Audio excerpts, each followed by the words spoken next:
সে কিন্তু আবার সেফ প্যাসেজটা মনে করে নিল যে ব্যাঙ্গালোর তার কাছে অনেকটা বেশি সহজ, বা সেখান থেকে সে যদি বা নাশকতা যদি কাজ করে সেটা তার জন্য অনেকটা সেফ প্যাসেজ হয়ে দাঁড়ালো। দেখুন, এই যে ব্যাঙ্গালোর যদি আপনার কাছে কিছু থাকে আপনি দেখিয়ে দিতে পারেন। ব্যাঙ্গালোরে যে একটু লোক ধরা পড়েছে ওটা টেকনিক্যাল ইন্টেলিজেন্সে ধরা পড়ে। এই যে দেখুন আসাফুল মালিকের আপনি ছবি দেখালেন, এই ছেলেটা 23 বছরের ছেলে, এটা আমাদের পশ্চিমবঙ্গের ছেলে। এর SIR আছে কি না, এর রিয়েলি এখানকার সিটিজেন কি না, এটা আমরাও জানি না। আসাফুল বলছে আমি ইন্ডিয়ান, আমি মুর্শিদাবাদ আর এদিকে মালদা থেকে আছি, আমার বিশ্বাস হয় না।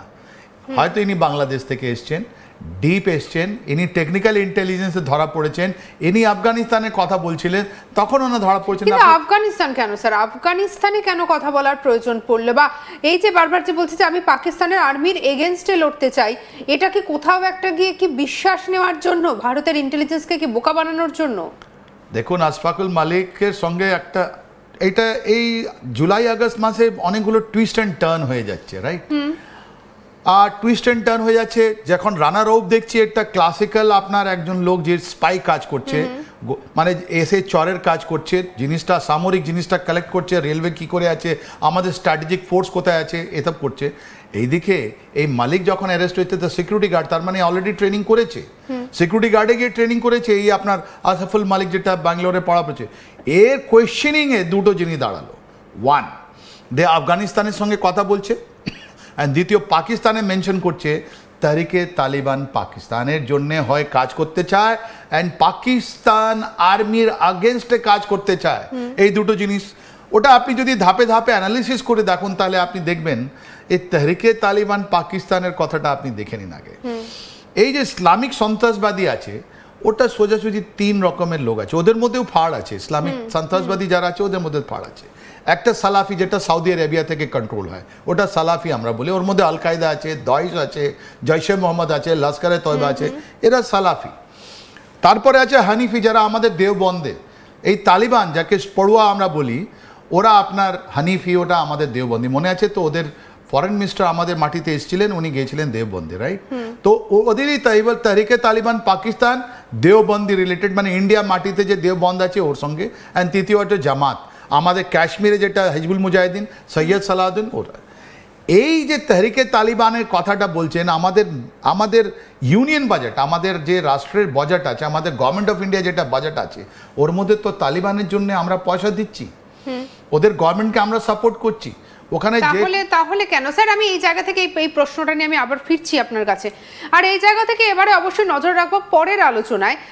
এবারে কিন্তু যে প্রশ্নটা উঠছে যে আমরা এতদিন তো পাকিস্তানের কথা শুনলাম, আমরা এতদিন তো বাংলাদেশের কথা শুনলাম, কিন্তু এবারে এই যে নতুন করে যে আফগানিস্তানের কথা যোগ হয়ে গেল, যে আফগানিস্তানের সঙ্গে ভারতের সম্পর্কটা সত্য যেন অনেকটা ভালোর দিকে এগোচ্ছে, হঠাৎ করে আফগানিস্তানের যোগটা কেন, তা নিয়ে করব পরবর্তী আলোচনা।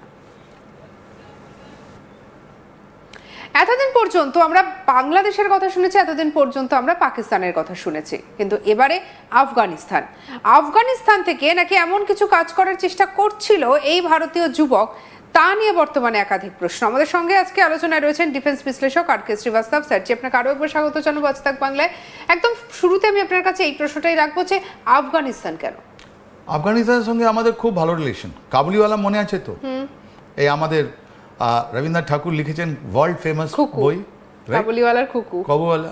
তো কাবুলিওয়ালা আমাদের আফগানিস্তান থেকে অলওয়েজ একটা ভালো রিলেশন ওদের সঙ্গে। জানি না কেন ওরা আমাদের মাটিতে, আমরা ওদের মাটিতে খুব ভালো রিলেশন। এই আফগানিস্তানে যখন তালিবান এই যে প্রেজেন্ট গভর্নমেন্ট আছে ওকে আমরা সাপোর্ট করেছি, এখন রেকগনাইজ করিনি। 2021-এর পর আমাদের অ্যাম্বাসিগুলো ওখান থেকে বন্ধ হয়ে গেছে, রাইট? তো এটা আমরা বললাম কি তুমি ওদেরকে 20 কোটি টাকা দিচ্ছ কেন, 200 কোটি টাকা দিচ্ছ কেন ডেভেলপমেন্ট প্রজেক্ট করে, সন্ত্রাসবাদী। ও সময় আমরা ক্রিটিসাইজ করেছিলাম আমাদের ফরেন মিনিস্টারকে, আমাদের ফরেন পলিসিকে। কিন্তু এখন আমরা দেখতে পাচ্ছি কি ভারত যেটা ইনভেস্ট করেছিল, পেছনের দিকে আমরা যখন তাকাই তখন আমার মনে হয় যে ভারত যেটা করেছিল খুব ভালো করেছিল। তালিবান আমাদের বন্ধু, তাহরিকে তালিবান আমাদের বন্ধু, right? That is point one, let's be very clear. তো এই যে তাহরিকে তালিবানের কথা এই যে মালিক করছে, যেটা আপনার ব্যাঙ্গালোরে ধরা পড়লো, ওর 3টে কারণ হতে পারে। ওয়ান, একটা কোনো ডিপ স্টেট একটা সাইকোলজিক্যাল অপারেশন করছে, একটা খবর পাঠাচ্ছে আপনাদের মাধ্যমে, সবার মাধ্যমে, যেটা মিডিয়াতে আছে, যে আমি তো তাহরিকে তালিবান পাকিস্তানের জন্য কাজ করছি, আমাদের এখন যারা মাইনরিটি আছে এখন তারিকে তালিবান পাকিস্তান হয়ে লড়াই করবে। মনে রাখবেন বাংলাদেশে একজন ছেলে তারিকে তালিবান সঙ্গে লড়ছিল পাকিস্তান আর্মি আগেনস্টে যুদ্ধে, আর ওর বডিটা এসেছিল আপনার বাংলা। এটাও সৎ আছে কি তাহরিকে তালিবান পাকিস্তানের অনেকগুলো সিম্পাথাইজার আছে বাংলাদেশ অ্যান্ড ইন্ডিয়াতে, ভারতে, যারা তাহরিকে তালিবানে গিয়ে লড়াই করতে চায় পাকিস্তান আর্মি আগেনস্টে। এটা সৎ হতে পারে, এটা আপনার ডিপ স্টেটও হতে পারে, নাম্বার 1।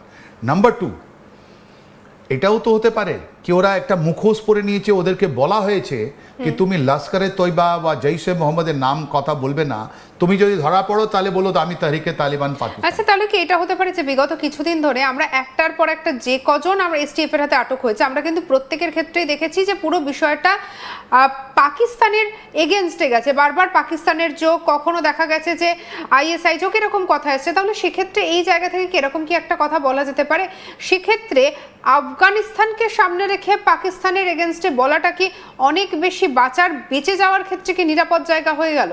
Absolutely correct. যারা স্ট্র্যাটেজিক্যাল থিঙ্কিং করছে, যারা একদম বিশেষ উপধরনের উপর মহলে যারা ট্রাই করছে, পাকিস্তান আইএসআই হয়তো মানুষকে বলেছে কি তুমি যখন ইন্ডিয়াতে ধরা পড়ো তুমি বলে দাও আমি তাহরিকে তালিবান পাকিস্তান। কেন তাহরিকে তালিবান পাকিস্তান বললে হয়তো সিকিউরিটি ফোর্স তোমাকে ছেড়ে দেবে বা একটু ডিল ভালো করে করবে, রাইট? প্রবলেম ইজ রানার ওফের অ্যারেস্টের পর অনেক, আর এর মালিকের অ্যারেস্টের পর অনেকগুলো নতুন নতুন জিনিস বেরোচ্ছে। আগে ছিল যারা মানে পাকিস্তান মাটি থেকে দু ধরনের লোককে আমরা রিক্রুটমেন্ট করতাম। এক, ও পাকিস্তান আর্মি রিক্রুটমেন্ট করতো, এক সন্ত্রাসবাদীদের রিক্রুটমেন্ট করতো যারা আপনার ভাওয়ালপুর মুরিদকে লাহোরে গিয়ে ওরা পাক অকুপাইড কাশ্মীরে গিয়ে ওরা বলতো কি তোমরা জেহাদ করো, ওদেরকে সন্ত্রাসবাদী নিজে ক্যাম্পে নিয়ে যেত, ওখানে গিয়ে ফায়ারিং করাতো। ওদের মানে একটা সন্ত্রাসবাদী ঘাঁটিতে নিয়ে গিয়ে ওদেরকে ফায়ারিং করাতো, ওখানে পাকিস্তান আর্মি আইএসআই ওদের ওয়েপন দিত, আপনার অ্যামনিশন দিত। অন্যদিকে যাদের এদের লাইফ স্প্যান খুবই কম, মানে ওরা বেশি দিন বাঁচে না। যারা সন্ত্রাসবাদী আছে ওদের আমাদের গুলিতেই মারা যায়, ওরা বা ক্রস করতে মারা যাবে বা আমাদের এনকাউন্টারে মারা যাবে, কোনো না কোনো জায়গায় মরে, ওর বেশি টাইম নেই, 2 বছর থেকে 5 বছরের মধ্যে এরা মরে যাবে। কিন্তু এই আসফুল মালিক যার ছবি দেখাচ্ছেন এ বলছে কি আমি সন্ত্রাসবাদী টিটিপি হয়ে কথা বলতে চাই, আমি কন্ট্যাক্ট করেছি আফগানিস্তানে, ওরা আমাকে বলেছে কি ঠিক আছে তুমি আমাদের হয়ে কাজ করো। এটা হয়তো একটা ফাসাড হতে পারে। ফাসাড মানে একটা মুখোশ পরে নিয়েছে, মাস্ক পরে নিয়েছে কি আমাকে কিছু করো না। অন্যদিকে পাকিস্তান আর্মি যেটা সামরিক ইনফরমেশন গ্যাদার করার জন্য ওরা আপনার এর জন্য রিক্রুটমেন্ট অ্যান্ড ট্রেনিং দিচ্ছে, ওদের আলাদা ধরনের ট্রেনিং। হয়তো ওরাও এক্সপ্লোসিভ করবে, যারা এরকম এক্সপ্লোসিভ AK-47 চালানো, গ্রেনেড থ্রোয়িং করানো, মেশিন গান চালানো, আপনার রকেট লঞ্চার এরকম আগে ছিল, এখন তো এরা রকেট লঞ্চারে দেওয়া হচ্ছে না, বিকজ ওরা বর্ডারে ধরা পড়ে যাচ্ছে। তাই এরকম লোককে যখন ওরা ট্রেনিং করাচ্ছে চরের জন্যে, ওদের একটা আমাদের সঙ্গে কি করে কথা বলবে, কি টার্গেট দেখবে, কি করে কথা আমাদেরকে